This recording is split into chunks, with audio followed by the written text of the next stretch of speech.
Je vais fêter Noël chez mes parents avec mes sœurs et donc j'ai acheté des autotests, 5 autotests pour mon mari, mes enfants et moi. On peut le faire au dernier moment. On va partir en province, c'est moins facile qu'à Paris de trouver des pharmacies qui font les tests antigéniques. Si c'est positif, je vais devoir faire face à un dilemme énorme, renoncer à mes fêtes de famille dans le sud alors que ça fait 2 ans que je les ai pas fait avec la grande famille, ou risquer de m'isoler un peu là-bas, de pas faire de bises.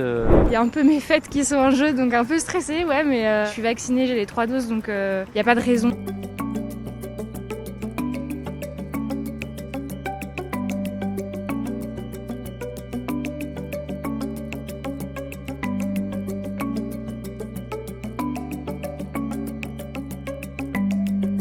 Il est tout de même moins précis que le test antigénique qu'un PCR, car c'est juste un test nasal et non nasopharyngé. C'est moins profond au niveau de la zone de la cavité nasale. Un test antigénique est recommandé si on a des symptômes, car il détecte le virus quand il est en forte quantité. Et si on n'a pas de symptômes, il vaut mieux faire un test PCR, car le test PCR peut détecter le virus même quand il est en très faible quantité. Le plus fiable, c'est le PCR. Si on devait classer, c'est PCR, antigénique et autotest, avec des petits pourcentages de différence. Mais c'est suffisant quand même dans une détection, je dirais, massive.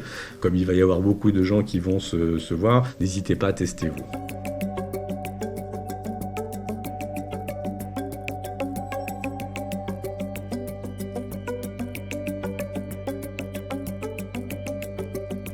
Se tester est un signe de respect, c'est un signe d'amour en même temps, parce que protéger les autres, c'est les aimer.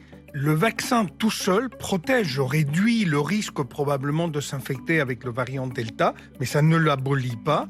Et avec le variant Omicron, il est encore moins efficace. Donc on peut parfaitement avoir eu les 3 doses, y avoir quand même acquis la souche ou Delta ou Omicron, et pouvoir la transmettre. Donc le vaccin ne suffit pas à garantir que vous n'êtes pas transmetteur. Le seul moyen, c'est de faire le test antigénique.